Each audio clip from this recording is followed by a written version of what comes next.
bagaimana kabar kalian hari ini? Mudah-mudahan kalian tetap dalam keadaan sehat dan selalu bersemangat walaupun kalian harus belajar di rumah. Bagaimana kabarnya hari ini anak-anak? Setelah 1 bulan anak-anak belajar di rumah dari tanggal 16 Maret sampai dengan saat ini, pasti anak-anak jenuh karena tidak bertemu dengan Bapak Ibu guru kalian di sekolah masing-masing.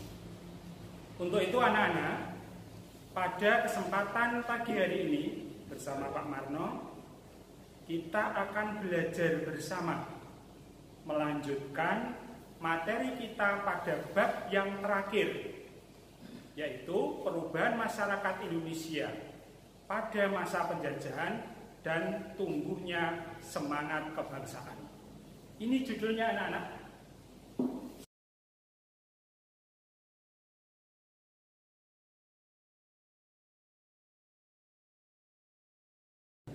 Setelah kalian membaca judul yang akan kita bahas atau materi yang akan kita bahas, coba Pak Marno punya beberapa gambar. Coba anak-anak perhatikan lagi di slide yang Pak Marno tampilkan. Di situ ada 3 tokoh perlawanan nasional.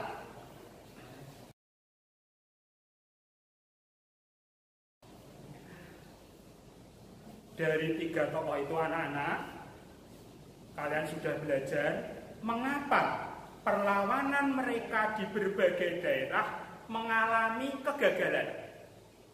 Coba sekarang anak-anak berpikir, kenapa mereka gagal dalam perlawanan? Mereka gagal di dalam melawan penjajah karena beberapa faktor. Faktornya apa saja? Silakan anak-anak lihat di slide berikut ini. Ada 1, 2, 3, 4, 5. Itulah anak-anak penyebab kenapa perlawanan di daerah mengalami kegagalan. Karena sebab itulah anak-anak, maka para terpelajar atau kaum cendekiawan berusaha untuk mengubah pola perjuangan, pola perlawanan. Apa yang ditempuh? Dengan mendirikan Pergerakan Nasional Indonesia. Nah anak-anak, maka materi kita selanjutnya adalah latar belakang munculnya Pergerakan Nasional Indonesia. Mungkin anak-anak sudah membaca buku kemarin.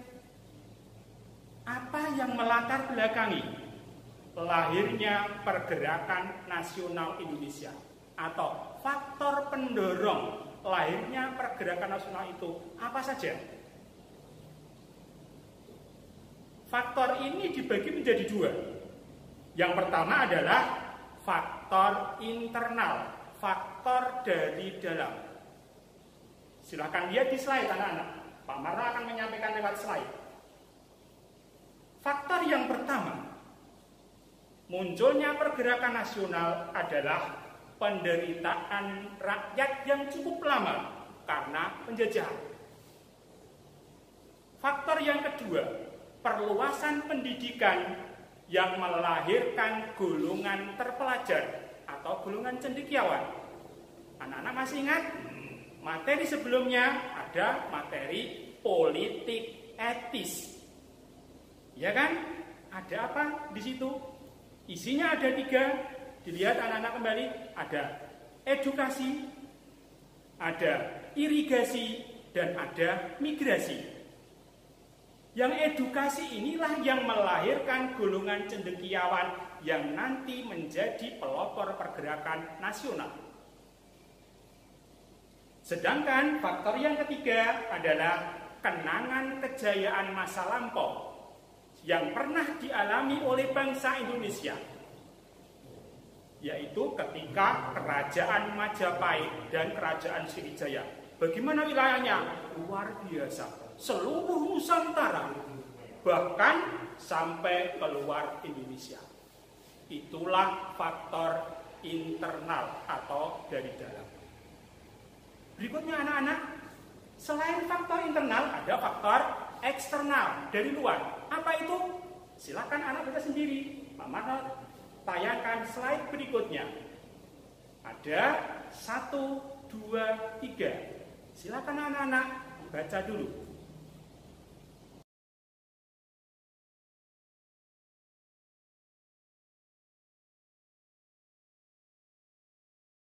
Sudah dibaca? Pasti anak-anak sudah memahami. Itulah anak-anak faktor pendorong lahirnya pergerakan nasional Indonesia, baik dari internal maupun dari eksternal. Nah, setelah itu anak-anak di seluruh Indonesia, di berbagai daerah, khususnya di ibu kota negara, kemudian Pak, muncullah organisasi pergerakan nasional yang dipelopori oleh kaum terpelajar atau kaum cendekiawan. Nah, anak-anak, organisasi pergerakan nasional yang muncul pada saat itu bisa terbagi dalam 3 kelompok. Silahkan anak-anak bisa lihat slide tersebut. Yang pertama adalah organisasi yang muncul pada masa awal pergerakan. Organisasi yang muncul pada saat ini bisa dilihat dari berdirinya Budi Utomo sebagai organisasi pertama yang muncul pada masa pergerakan nasional. Yang kedua adalah Syarikat Islam yang awalnya bernama Syarikat Dagang Islam. Organisasi ini memang awalnya bergerak dalam bidang perdagangan. Organisasi yang ketiga adalah Indisi Partai. Indisi Partai adalah organisasi politik pertama di Indonesia. Karena organisasi ini bergerak di bidang politik, maka organisasi ini mendapat pengawasan yang sangat ketat dari pemerintah daerah. Bahkan pada akhirnya organisasi ini ditutup atau dibubarkan oleh pemerintah, bahkan tokoh-tokohnya banyak yang ditangkap. Karena memang pada saat itu pemerintah Belanda tidak mengizinkan adanya perkumpulan-perkumpulan atau organisasi-organisasi yang bercorak politik. Kita lanjutkan. Yang kedua adalah organisasi yang muncul pada masa radikal. Organisasi yang muncul pada masa radikal ini tampak dalam organisasi Perhimpunan Indonesia. Organisasi ini awal berdiri memang di negeri Belanda dengan nama Indonesische Vereniging. Organisasi yang kedua yang muncul adalah Partai Komunis Indonesia. Partai Komunis Indonesia ini juga salah satu partai yang bersifat radikal di Indonesia. Karena apa? Selain dia bercita-cita untuk menjadikan negara kita merdeka, tapi program langkah gerak selanjutnya dari organisasi ini adalah menjadikan Indonesia sebagai negara komunis bagian dari komunisme internasional. Kemudian yang ketiga, organisasi yang muncul berikutnya adalah Partai Nasional Indonesia yang didirikan oleh Insinyur Soekarno. Ketiga organisasi yang muncul pada masa radikal ini, sifat perjuangannya adalah non-kooperatif. Cita-citanya jelas dan tegas, yaitu Indonesia merdeka. Sebuah cita-cita yang tentunya tidak diharapkan oleh bangsa penjajah.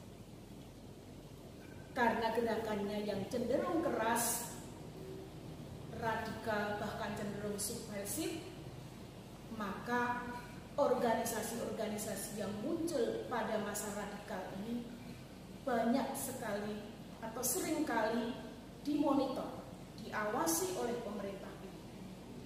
Bahkan banyak tokoh-tokohnya nanti yang ditangkap dan dibuang keluar. Kita lanjutkan organisasi yang muncul pada masa berikutnya yang kita kenal dengan nama masa moderat. Dibandingkan dengan organisasi yang muncul pada masa radikal, organisasi-organisasi yang muncul pada saat ini sifatnya cenderung moderat, cenderung lunak. Ini nampak nanti pada organisasi Parindra, Gerindo, dan GAPI atau Gabungan Politik Indonesia. Mengapa organisasi ini cenderung bersifat lunak, bahkan cenderung kooperatif dengan pemerintah Belanda? Ini berdasarkan pada pengalaman organisasi yang muncul sebelumnya. Pada masa radikal, kita tahu Gerakan Perhimpunan Indonesia, PKI, PNI yang cenderung keras, yang cenderung radikal, ini justru dirasakan agak merugikan perjuangan bangsa Indonesia saat ini. Karena apa? Justru gerakannya yang sifatnya radikal tadi membuat ruang gerak organisasi-organisasi kita menjadi lebih sempit karena kita terus diawasi dan dimonitor oleh pemerintah Belanda. Oleh karena itu, organisasi yang muncul berikutnya memilih cara yang lebih lunak, memilih cara moderat agar kita punya keleluasaan untuk memperjuangkan cita-cita yang pada akhirnya adalah cita-cita tentang kemerdekaan Indonesia. Bagaimana anak-anak? Mudah-mudahan materi IPS tadi dapat membantu dan menemani kalian saat belajar di rumah.